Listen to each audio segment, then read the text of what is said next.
Hey guys, tonight we step into the cold, stone corridors of a medieval castle, not as a knight, not as a noble, and definitely not as royalty.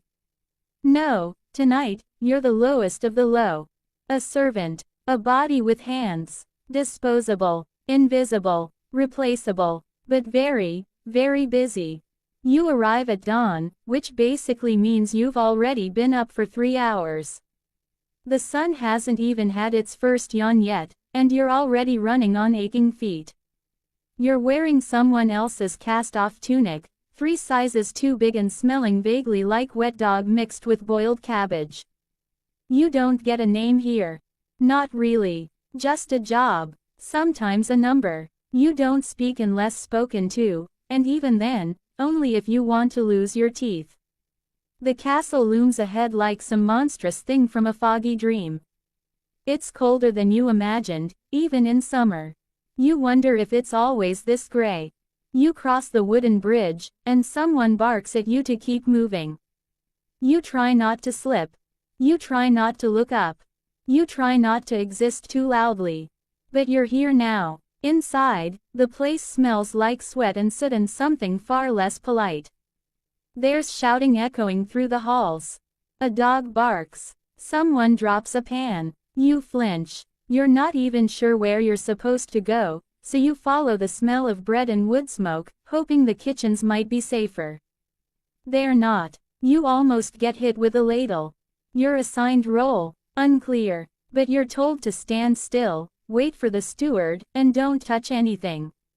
And so you wait, and wait, and wait. Hours pass in a blink, and still no one has acknowledged you as a human being. Only when the bell rings for the noon meal does someone finally glance in your direction. You, new one, you know how to scrub. Does it matter if you don't? Good, they say before you answer. You're on floor duty, south hallway, and mind the tapestries. You nod, because what else do you do? You've already seen someone get cuffed in the ear just for shrugging. As you make your way to the south corridor, dragging a filthy rag and a bucket that leaks, you get your first real tour of the castle. The walls are tall and close and smell faintly of mold. The floor is uneven, and the stones are freezing beneath your feet. Someone forgot their vegetables on a step. Someone else spilled candle wax and didn't scrape it up. There's a rat staring at you near the corner. You stare back. It wins. Now, scrubbing isn't the worst thing in the world, but in a castle, it's never ending. Your job isn't to clean the floor, it's to make it look like you tried. No one actually expects the grime to go away. Just dull the shine of the filth enough to look presentable if a noble strolls by. You get halfway through the corridor when the steward finally finds you. He's taller than you, thinner than you, and somehow always appears with no footsteps. His cloak billows when there's no wind. His eyes are sharp. You've not made the beds, he says flatly. You blink. Wasn't told. You're not paid to be told. You're paid to think, which is hilarious, because you're not really paid at all. You're given 2 small meals, access to leftover bread if you're lucky, and a straw mattress in the servant quarters. Sometimes you're allowed to boil your socks. But hey, at least you've got socks. Eventually, you learn that most royal servants last about 6 months. Not because they die, well, some do, but because they get sick, break something, or just vanish. One day they're there, next day they're not. No one talks about it. You don't ask. You don't want to be next. You're warned about the Duchess. She doesn't like noise, or eye contact, or smells, or the color red. Avoid the Duchess. Got it. You're also warned about the meat carver, who drinks heavily and doesn't mind borrowing a knife for reasons other than carving.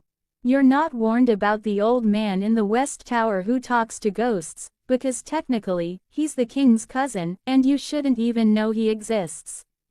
It's all very normal. Your first dinner shift is chaos. Servants running, nobles shouting, spilled wine soaking into centuries-old carpets.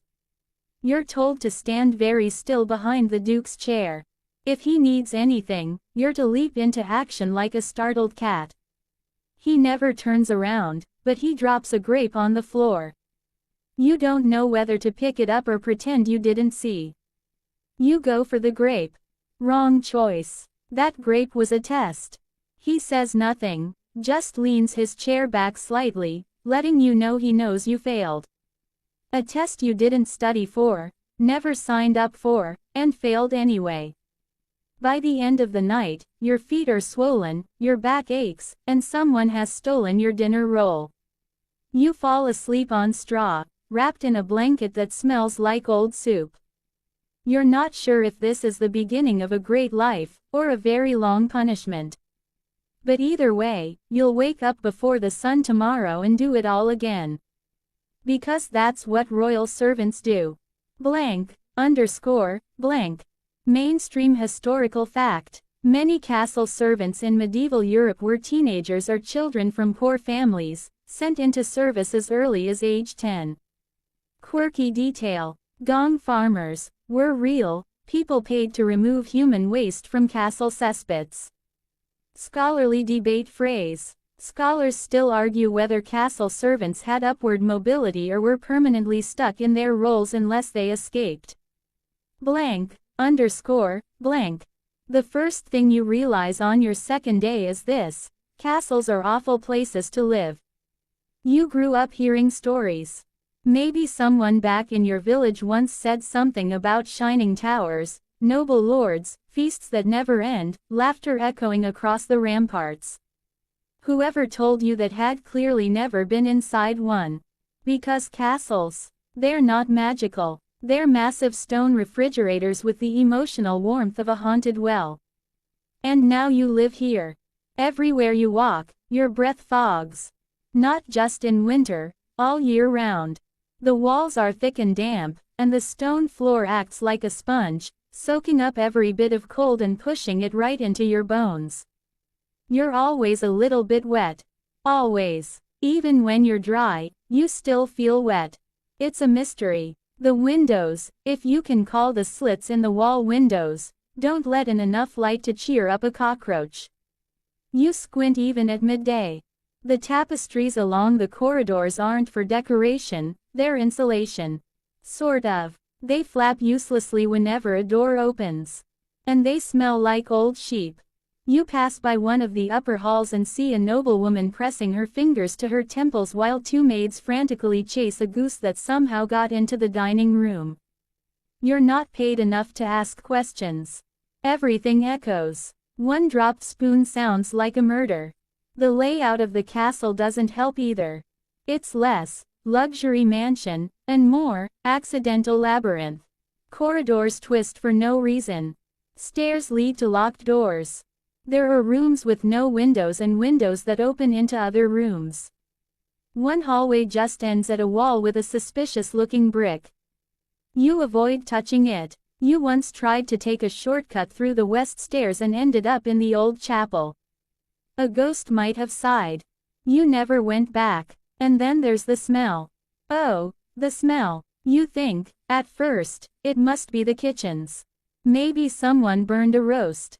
But no. It's everything. Every corner has its own distinct flavor of rot. Damp wood, moldy hay, something that smells like someone left a fish to die under the floorboards 2 centuries ago. There's even one spot near the barracks that smells like onions and armpit had a baby. You grow nose blind eventually. Or so you tell yourself. Let's talk about the castle toilets. Or lack thereof. Most of the time, people use the garderobe, which sounds fancy until you learn it's basically a hole in a bench that drops waste straight down the side of the wall. If the wind is wrong, the smell comes back up. Surprise! Some rooms have chamber pots. Guess who empties those? Yeah, you. Some parts of the castle have what's called a cesspit. It's literally a giant stone bowl where all the waste accumulates. When it gets full, it's someone's job to climb down and scoop it out with a shovel. You haven't drawn that short straw yet. But you've seen the poor soul who did.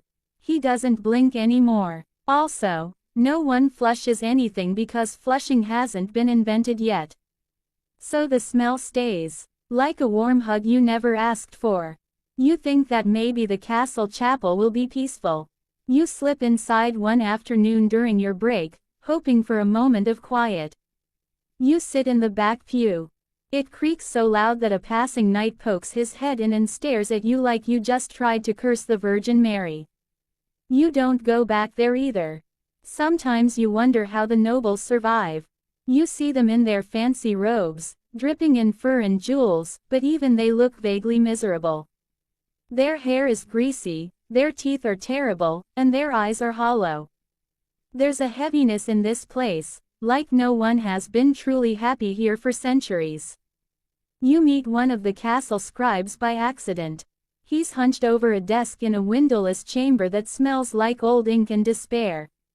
He tells you the castle was built over 70 years ago, and half of it has been crumbling since day one. It wasn't designed, he whispers. It just happened. You believe him. And then there's the tower rooms. You only go up there once, to bring a message. The stairs are narrow and spiral so tight that your shoulder brushes both walls. You pass 3 other servants, each carrying something too heavy, each too tired to step aside. You just press together and pray no one slips. At the top, the wind howls straight through the stone like the castle's groaning. Or mourning. Maybe both. You deliver your message and take twice as long going back down. Back in the main hall, the Duke's hunting dog lifts its leg on a pillar. No one stops it. No one even notices. You sigh and wipe it up with your sleeve. No one notices that either. At night, when the torches are dim and most of the castle has quieted, you sometimes think the place is whispering. You swear you hear voices in empty rooms. You chalk it up to tiredness. Or rats. Or ghosts. Or all 3. But you don't leave. Because this is still better than the outside. Out there, it's famine and war and wolves and taxes. In here, it's just cold, grime, and the constant risk of being yelled at for something you didn't do. You're starting to understand why no one smiles in paintings from this era. Mainstream historical fact. Medieval castles were built primarily for defense, not comfort. Most had poor ventilation, minimal heating, and no plumbing. Quirky detail. Some garderobes' castle toilets were built directly into the outer walls, and waste just dropped into the moat. Yes, the moat. Scholarly debate phrase. Scholars still argue whether the nobility themselves suffered significantly from castle discomforts, or if their status allowed some hidden luxuries. Blank, underscore, blank. You wake up to a bucket dropped on the floor. Not by accident. That was on purpose. A senior servant, probably twice your age but looking 5 times older, kicks the straw near your face. Up, she says. Inspection day. You don't even know what that means, but the pace of everyone around you suggests it's not a good thing. You throw on your damp tunic, still smells like boiled turnips, and head to your designated hallway. But before you can even grab a rag, the steward's voice cuts through the air like a blade. There you are. You flinch. Not a good start. He walks up slowly, measuring each step like he's counting sins. Why is your collar uneven? He asks. You look down. It's barely noticeable. Maybe a thread's out of place. Maybe you breathed wrong. Before you can answer, he just mutters, "Fix it," and moves on. This is your first real lesson in castle hierarchy. You are always being watched. Even when you think you're alone, someone sees. Someone reports. Someone remembers. Privacy doesn't exist. You don't have a room. You barely have a name. There's no such thing as being off duty. You're either serving, or you're getting ready to serve, or you're being corrected for how you served last time. As you move through the hallway, you notice the castle guards standing stiffer than usual. They rarely speak, and when they do, it's usually something like, "Move," or "Watch it," or, occasionally, "Stop breathing near the tapestry." Today, though, they're watching everything. You, the maids, the pages, even the cook's apprentice carrying 3 chickens under one arm like he's juggling poultry. You hear a whisper in the hallway, the king's envoy is visiting. Well, that explains the panic. That means all nobles in residence will be up early, dressed, shouting, and ready to punish anything that smells slightly off. Which is everything. The steward appears again. How does he move so quietly in those hard leather boots? You, larder duty. Great. You follow a sour-faced kitchen boy into the underground storage rooms. It's dark, cold, and lined with barrels and sacks and hanging meats that all somehow look judgmental. You're told to reorganize the dried goods so they're more visually appealing. To flour sacks. Fine. As you're stacking the grains, the boy tells you a story, whispering, of course. Last year, a servant was caught sleeping in the stables during his break. A noble saw him and reported it.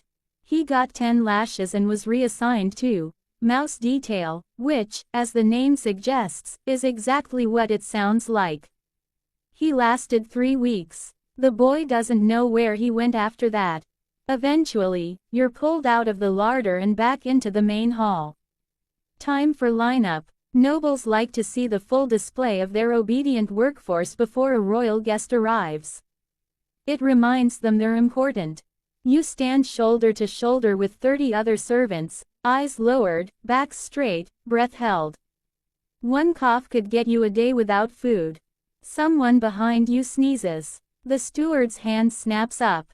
Who was that? Silence. Who sneezed? Still nothing. A beat passes. Then, an old man 3 people down raises a shaky hand. Forgive me, he mutters. The steward doesn't even speak. He just nods to a guard, who takes the old man by the collar and hauls him out like a sack of onions. You hear the echoes of boots and a door slamming. Then, silence again. You don't sneeze for the rest of your life. You're sent to the East Corridor to help set up the waiting room for the envoy. You carry heavy chairs and polish a table older than your family tree. As you work, a noblewoman strolls by. She doesn't look at you, but she does say, "There's dust on that candlestick." You wipe it with your sleeve. She doesn't stop walking. Another servant whispers, "She does that even when there's no dust." You nod, not because you agree, but because nodding is the safest reaction in this place. Later that afternoon, you overhear 2 stewards discussing another servant who showed too much enthusiasm. Apparently, smiling too much makes nobles uncomfortable. It suggests ambition, one of them says. And that's dangerous in the help. So now you learn to keep your face neutral. Not sad, not happy, just blank, like a statue that carries trays. You try to remember the last time someone actually thanked you for anything. Even a nod, even a glance, nothing. There are eyes on you, always. Watching, judging, measuring how close you are to making a mistake. And when you finally slip up, and you will, they'll pounce. You think back to the first time you smiled when someone gave you a task, hoping it would make you seem more agreeable. It earned you twice the work. They said, "You look eager." That's not a compliment. You learn to keep your tone even, your footsteps silent, your presence invisible. You are a tool in human form. And tools don't speak. Mainstream historical fact. In medieval noble households, senior stewards maintained tight control over servant behavior, enforcing strict discipline and daily inspections. Quirky detail. Some nobles employed sniffers, servants whose only job was to smell food for poison and report unusual odors in rooms. Imagine that job. Scholarly debate phrase. Scholars still argue whether servants in elite castles truly internalized obedience, or simply performed submission to survive. Blank, underscore, blank. You're finally asleep. Or at least, you think you're asleep. It's hard to tell when the floor pokes into every rib and your blanket smells like someone else's feet. But then, the bell. Not a church bell. Not the nice kind. This one is sharp and cruel, like it was designed specifically to wake people who were just starting to dream about bread. It rings once. Then again. Then 3 more times in rapid succession. You bolt upright. Someone's already halfway to the door. In the dim, torch-lit corridor, a voice bellows. All hands, up. Night fire drill. You didn't even know that was a thing. Apparently, it's not an actual fire. It's a test fire. One of the nobles, probably drunk, probably bored, wants to see how quickly the servants respond to a crisis. You didn't even know you were expected to do anything in a fire except run. Now you're holding a bucket of water that's sloshing wildly while being herded toward the kitchens where someone lit an entire roasting spit on fire, on purpose. You throw water. Someone throws flour by mistake. That doesn't help. The fire is out in under 5 minutes. But now you're soaking wet, covered in soot, and very much awake. You wonder what would have happened if you had stayed asleep. The look on the steward's face suggests it's best you didn't find out. You're allowed back to your straw mattress just in time to lie down for an hour before the actual morning bell rings. This is your new reality. Sleep is not your job. Sleep is something you steal in pieces, leaning against a wall for 2 minutes while no one's looking, or blinking too long behind a barrel, pretending you're focused. You get maybe 5 hours in a good week. Not per night, per week. And no one cares. Actually, if you look tired, it makes you more useful. They say, you're broken in. You've learned discipline. What they really mean is, you're too exhausted to argue. Breakfast. Cold porridge. Not because there's no fire, but because you were supposed to stoke it and forgot. You eat around the black bits and try not to think about what you saw crawling near the sack it came from. Then you're off to polish silver for a meal you won't attend. That's the pattern. You serve food. You don't eat it. Today there's a banquet scheduled for a visiting noble from the south. This means an extra long shift and more duties added to your already too long list. You're assigned to stand outside the banquet hall and refill wine goblets. That's all. Just stand there. For 5 hours. But standing doesn't mean idle. You're expected to be alert. Silent. Ready. The wine is heavy and the guests are heavier. They yell for more without looking at you. You try to count how many goblets you've refilled. Somewhere around 18, your wrist starts to go numb. One of the nobles throws a piece of bread at a servant for pouring too slowly. Another accidentally vomits near the window and blames the stew. Someone whispers that it was the wine that did it. You wonder if it was yours. After the feast, there's cleanup duty. Of course, you're on bone duty. Which, yes, means collecting discarded bones from the floor and tables and dumping them into barrels to be fed to the dogs.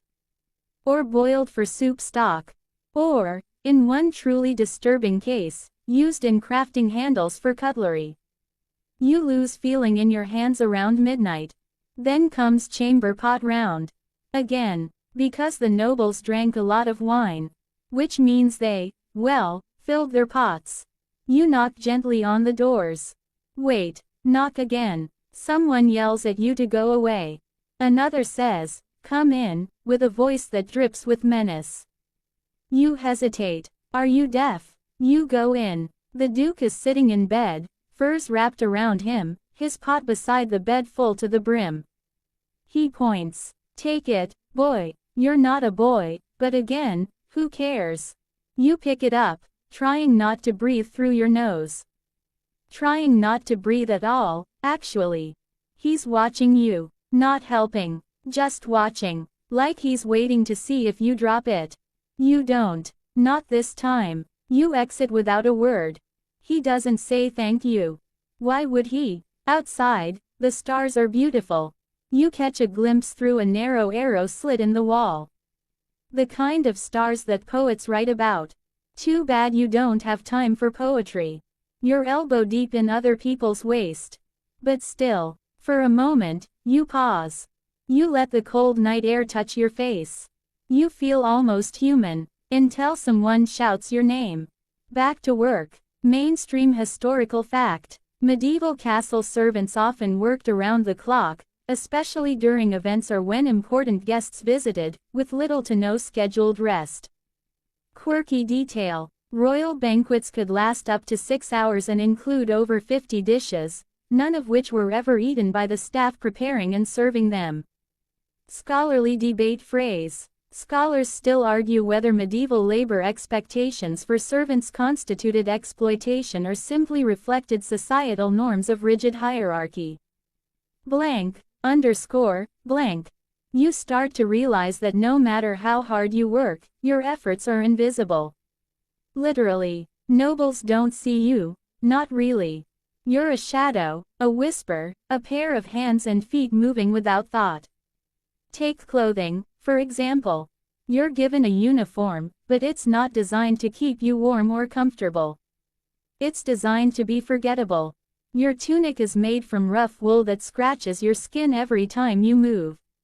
Your shoes, thin leather that barely protects your feet from the cold stone floors. They never fit properly because no one cares if they do. And washing, forget it. Clothes get rinsed, not cleaned, and only when they smell bad enough to cause complaints, which, in this place, takes a long time. You remember when a noble's page accidentally spilled wine on his tunic. The reaction was immediate. He was ordered to strip, stand in the courtyard, and wait for the castle tailor to patch the stain. Servants watched in silence. No one helped. No one even looked away. That's when you understand. Your clothes, and by extension, you, are disposable. If your tunic rips or your shoes fall apart, it's not a crisis. It's just one more excuse for the stewards to sigh and remind you to behave yourself, because you should be grateful for the roof over your head. Speaking of roofs, castles leak. A lot. You might find yourself chasing drips through narrow hallways after a heavy rain, catching buckets that fill faster than you can empty them. Sometimes, when the rain is especially bad, the ceiling above your sleeping quarters just gives up and lets a steady drip drip drip fall onto your face all night long. There's no fixing it. Nobles ignore it. You just learn to position your straw mattress cleverly. You develop a weird skill, balancing a cup of water without spilling, no matter how bad the ceiling is. Then there's the vermin. Rats the size of small dogs. Mice in the walls that scurry around your head as you sleep. Fleas, lice, and something you can't identify but definitely feel biting your ankles when you're not paying attention. You try to complain once. Big mistake. You signed up for this, the steward says, as if you'd just asked for extra dessert. You start sleeping with one eye open, listening for the tiny scratches in the walls. Sometimes, the rats steal food from the kitchens. When caught, the blame falls on the kitchen staff, and you get sent to help with rat control. You spend hours setting traps and chasing shadows. One night, you find a rat's nest under a loose floorboard. It's full of shiny bits, coins, buttons, a ring, and a human tooth. You don't ask questions. The castle smells worse in summer. You didn't think it was possible, but it's true. The heat brings out a new level of stench, a mix of sweat, decay, and something unidentifiable but awful. To cope, you see servants and even some nobles lighting herbs or incense. The smoke stings your eyes, but it's better than the alternative. You try to wash your face in the cold water from the well, but it tastes like minerals and regrets.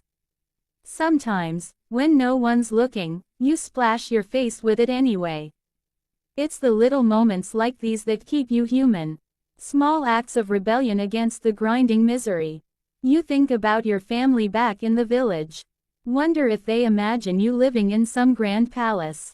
Maybe they think you're a prince in disguise.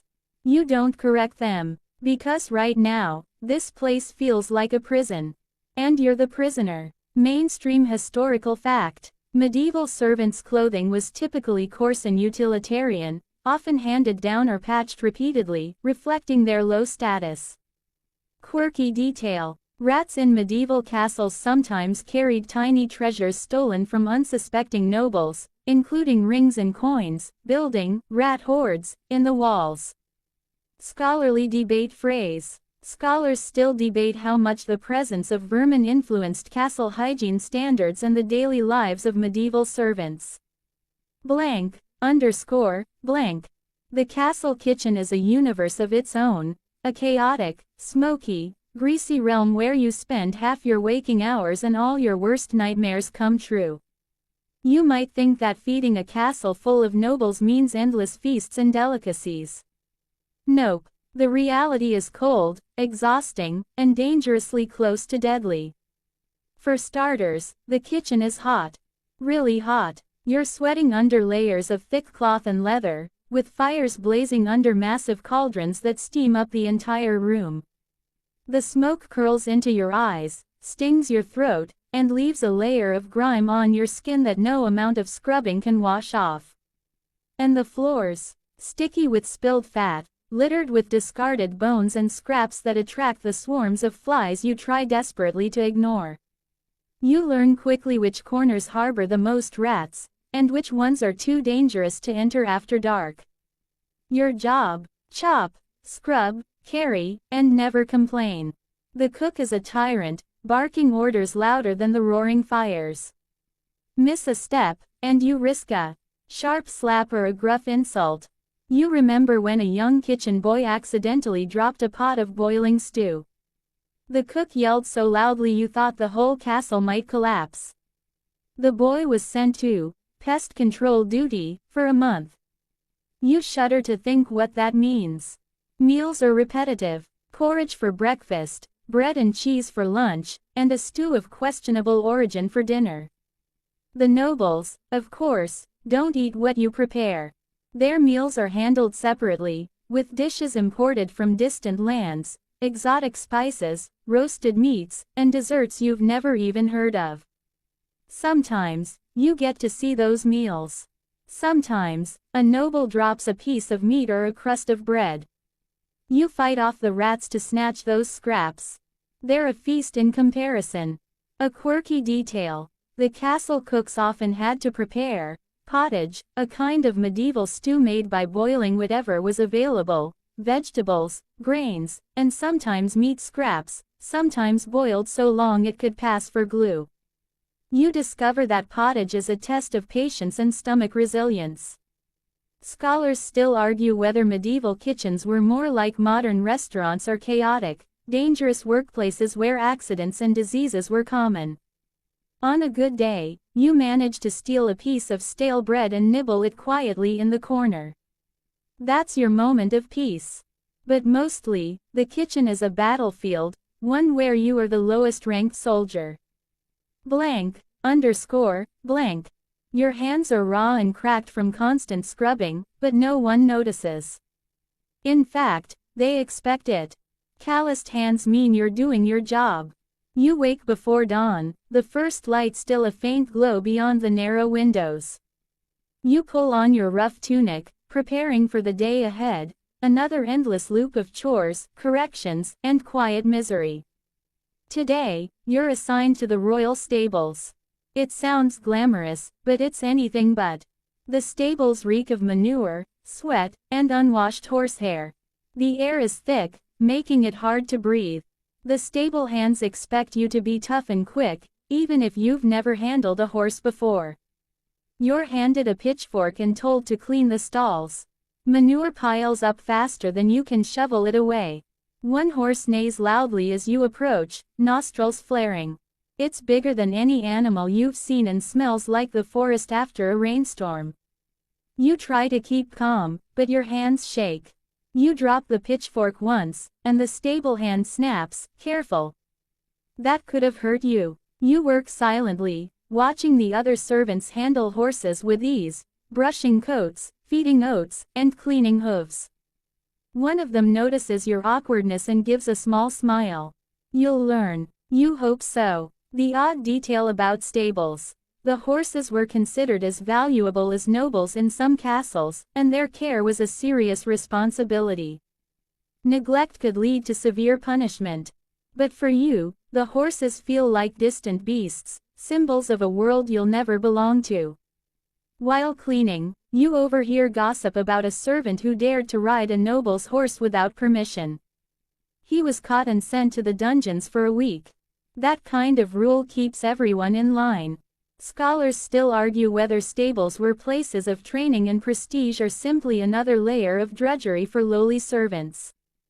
By the end of the day, your clothes smell worse than when you arrived. Your back aches, your hands bleed slightly from blisters. You're exhausted, but you know tomorrow will be the same. Blank. You move through the castle's corridors like a ghost, unseen and unheard, but always present. The corridors are endless tunnels of stone, dimly lit by flickering torches that cast more shadows than light. Sometimes, you feel like the castle itself is alive, breathing, watching. The walls have ears, or so the nobles say. You're told to memorize every corridor, every staircase, every hidden alcove. Not for your benefit, but so that you can fetch messages, carry secret orders, or, worst of all, spy. Trust is a luxury reserved for the highest ranks. For you, suspicion is the default. You learn that silence is your greatest weapon. Speak only when spoken to. Move only when necessary. Make yourself smaller than the smallest mouse. One night, you're asked to deliver a message to the northern tower. You clutch the parchment tightly, heart pounding. The stairs are steep and narrow, and the air grows colder the higher you climb. You swear you hear whispers echoing in the stone. When you reach the door, you knock softly. A voice answers, low and suspicious. Password. You barely remember the phrase you were told. You say it wrong. The door opens just a crack, and a shadowy figure peers out. You'll do, he says. You slide the message through and retreat quickly. Later, you learn the message contained orders to increase taxes on the villagers, orders that could mean famine for many. It's heavy, carrying the weight of someone else's cruelty. The castle's corridors are a maze of secrets and power plays, and you're caught in the middle, invisible but essential. The odd detail here. Medieval castles often had secret passages and hidden rooms, used for espionage, escape, or smuggling. Scholars still debate how widespread and functional these secret spaces truly were. As you descend the stairs, your legs shake. You're tired. You're scared. But you're alive. For now. Your day takes a darker turn when you're assigned to clean the Lord's private chambers. This is a place where even the walls seem to whisper secrets, thick with the scent of expensive perfumes and old smoke. You step inside, careful not to disturb anything. The Lord's room is filled with heavy tapestries, piles of dusty books, and furniture polished to a near mirror shine. But behind this luxury hides something unsettling. You find scraps of letters stuffed beneath the mattress, filled with angry scribbles and threats you don't understand. You wonder what wars or betrayals they hint at. The Lord himself is never here, but his presence lingers, in the form of cold drafts, locked drawers, and a constant sense of being watched. You dust the shelves carefully, but every movement feels like an intrusion. The floor creaks beneath your feet, and you jump every time. The strangest thing, the Lord keeps a collection of odd objects, a small carved figure made of bone, a jar filled with strange herbs, and a tarnished silver dagger. You wonder if these are charms or weapons. Maybe both. A servant who once worked here told you tales of curses and dark rituals practiced by nobles who feared death or betrayal. It's hard to know what to believe, but the atmosphere feels heavy. The Lord's chamber is a world apart from the common areas, reserved for secrets and power. Scholars still debate whether medieval nobles genuinely believed in magic or simply used superstition as a tool to control their households. The odd detail you find. One noble kept a collection of witch bottles, glass containers filled with nails, hair, and urine, meant to trap evil spirits. You shiver at the thought. You finish your task quickly and leave the room, locking the door behind you. Outside, the castle feels a little less ominous. For now, blank, underscore, blank. You barely catch your breath before being sent to the armory, a vast, echoing chamber filled with racks of weapons and suits of armor that gleam dully in the torchlight. This place is the closest thing to power you get to touch. Yet, for all its grandeur, it's still a prison of its own kind. Your job is simple: maintain the weapons, clean the armor, and ensure everything is in fighting condition. But it's never simple. The air is thick with the metallic smell of rust and oil, mixed with centuries of sweat and fear. You're told to handle the swords gently. One slip could ruin a blade worth more than a peasant's entire village. You learn the names of every weapon, the longsword, the mace, the halberd, and you memorize which noble owns which. One morning, while polishing a particularly ornate helmet, you find a hidden compartment. Inside is a folded note, old and faded, written in a cipher you don't understand. Curiosity battles with fear. You stash the note in your pocket, but you know better than to ask questions. You clean armor until your arms ache, knowing that these weapons will soon be used to settle disputes you'll never understand.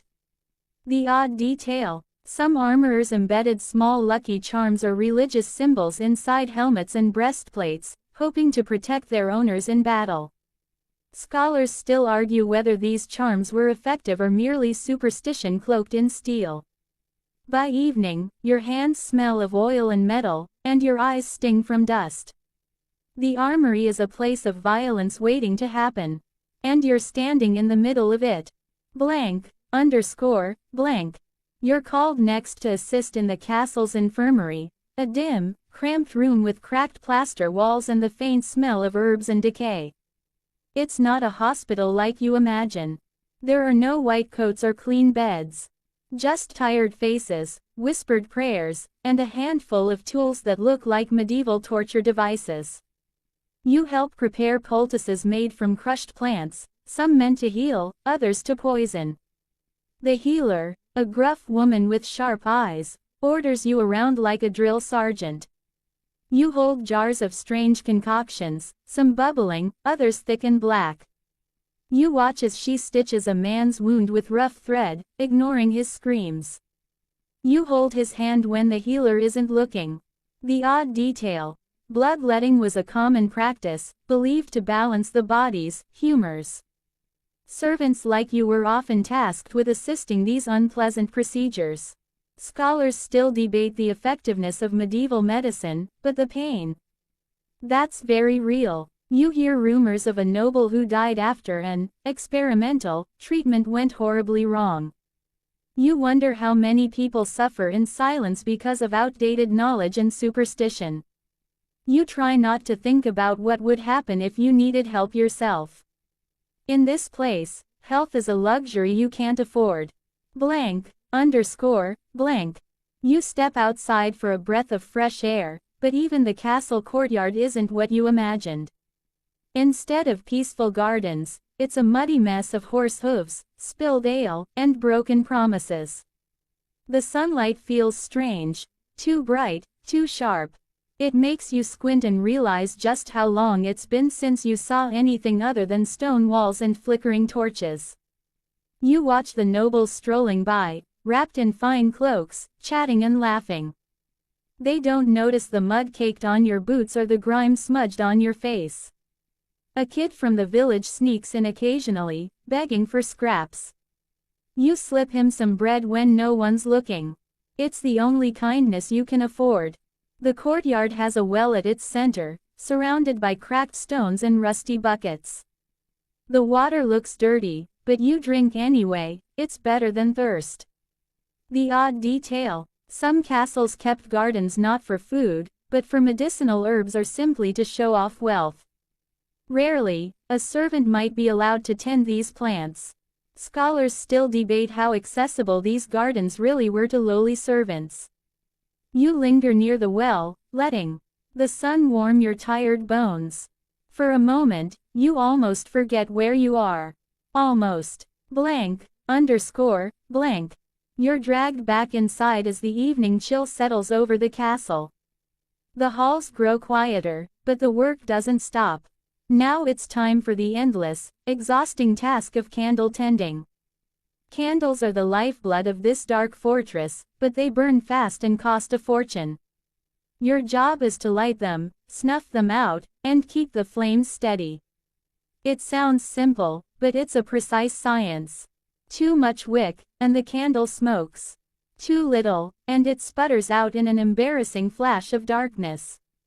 You move through the corridors, a flickering flame in your hand, careful not to drop molten wax on the cold stone floors or worse, on yourself.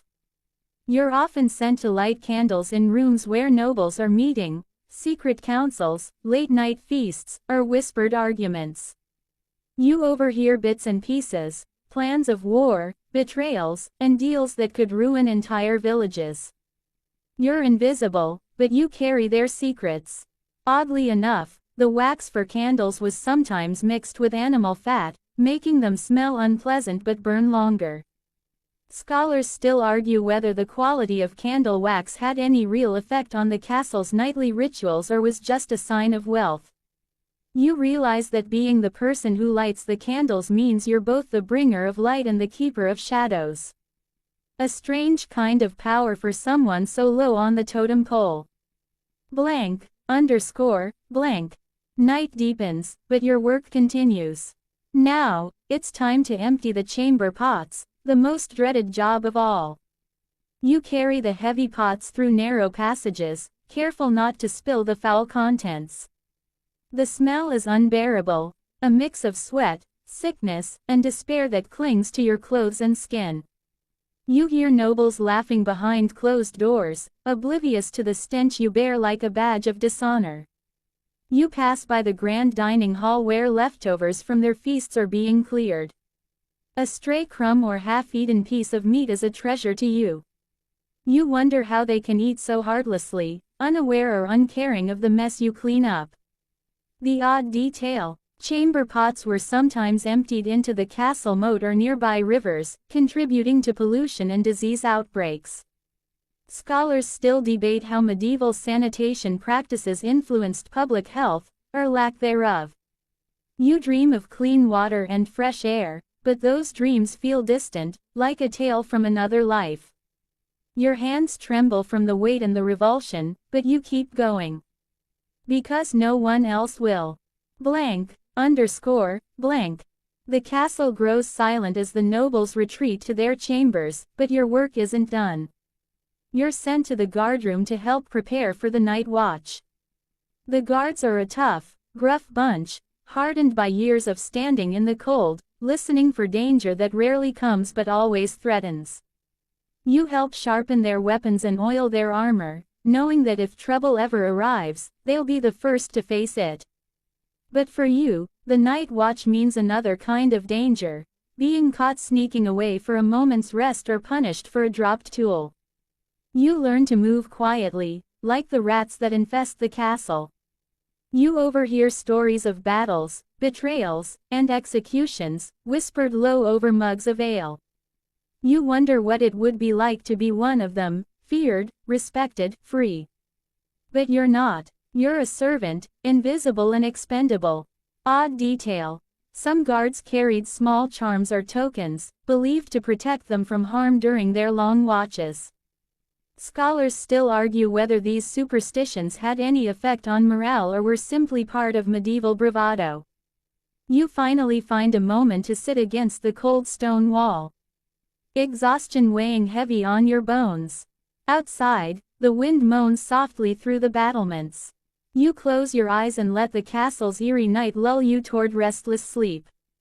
Blank, underscore, blank. You wake in the pre-dawn gloom, muscles aching from the night's labor. The castle never truly sleeps, and neither do its servants. Your next task is to assist in the laundry, a grim, wet ordeal that begins before dawn and ends only when your hands are raw and cracked.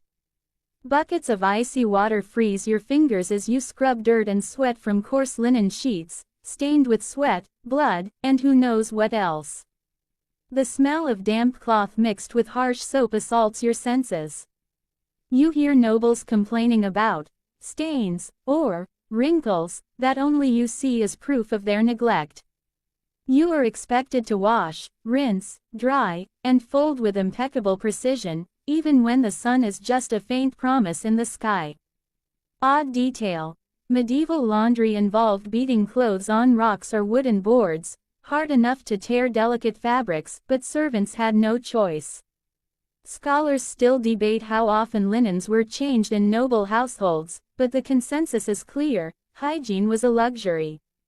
You dream of clean clothes and fresh air, but for now, your world is soaked in cold water and soap. Blank, underscore, blank. By midday, you're sent to the granary, a cavernous, dusty room where sacks of grain are stored like treasure.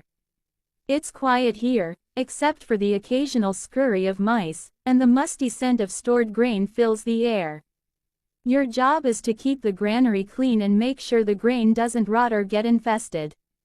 The nobles take food security seriously, but for you, it's another backbreaking chore.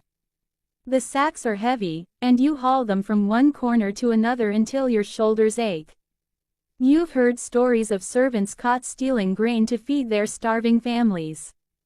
The punishment was brutal, sometimes death. It's a constant fear that makes every bite of bread taste bittersweet. Odd detail. Some castles had clever traps and guards to protect food stores from thieves and rats alike. Scholars still argue how effective these measures were or whether they just added to the paranoia. You pause for a moment, breathing in the dusty air, imagining a life without constant worry. But that life feels like a distant dream. Blank, underscore, blank. The afternoon drags on, and you're summoned to help in the laundry yard, a bleak expanse where linens and clothes are hung to dry on ropes stretched between wooden poles. The sun beats down mercilessly, and the wind carries the mingled scents of wet cloth, manure from nearby stables, and the ever-present castle smoke. You work quickly, pinning heavy sheets and tunics that threaten to slip off the lines. The cold morning's wetness has now turned into a clinging dampness, and your fingers sting from exposure. Servants gossip quietly nearby, tales of escaped prisoners, forbidden romances, and nobles' strange habits. You listen, knowing these stories offer a rare glimpse into lives you'll never live. Odd detail.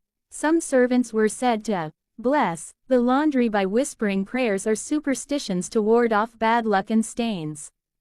Scholars still debate the extent of superstition's role in daily medieval work routines, whether it was genuine belief or a coping mechanism. You catch a rare breeze and close your eyes for a moment, letting the sun warm your skin. This small relief feels like a treasure. Blank, underscore, blank. As twilight falls, you're sent to the wine cellar, a cool, dark labyrinth beneath the castle, lined with barrels that hold the lord's prized vintages. The air is thick with the smell of fermenting grapes and damp stone, a strange mixture that makes your head swim. Your task is to ensure the barrels are sealed and the wine doesn't spoil, a job requiring careful inspection and a delicate touch. The cellar is dimly lit by a few flickering lanterns, casting long shadows that seem to dance on the walls. You move cautiously, aware that a single mistake could ruin months of work, and bring the Lord's wrath down on your head. An odd detail. Some medieval wine cellars had secret compartments to hide precious bottles or stash contraband. Scholars still argue how common these secret spots were and whether they were used for smuggling or safeguarding. You sip a drop of wine spilled from a barrel. It tastes sour and bitter, nothing like the rich drink the nobles enjoy upstairs. You wonder what it must be like to live a life filled with such luxuries. For now, you are just a servant in the shadows, tending to the pleasures of others. Blank, underscore, blank. The castle's day ends where it began, in the servants' quarters, a cramped, cold room filled with creaking wooden bunks and the low murmur of tired voices. You collapse onto your thin straw mattress, your body aching in every joint. The walls are bare, the air stale, and the only comfort is the shared exhaustion of those around you.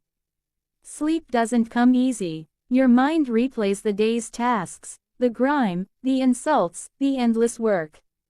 You think of the noble who dined on roasted meats while you scrubbed their chambers. You wonder how long you can survive this life, where every day feels like a battle just to stay alive. But sleep eventually claims you, a temporary escape from the harsh reality.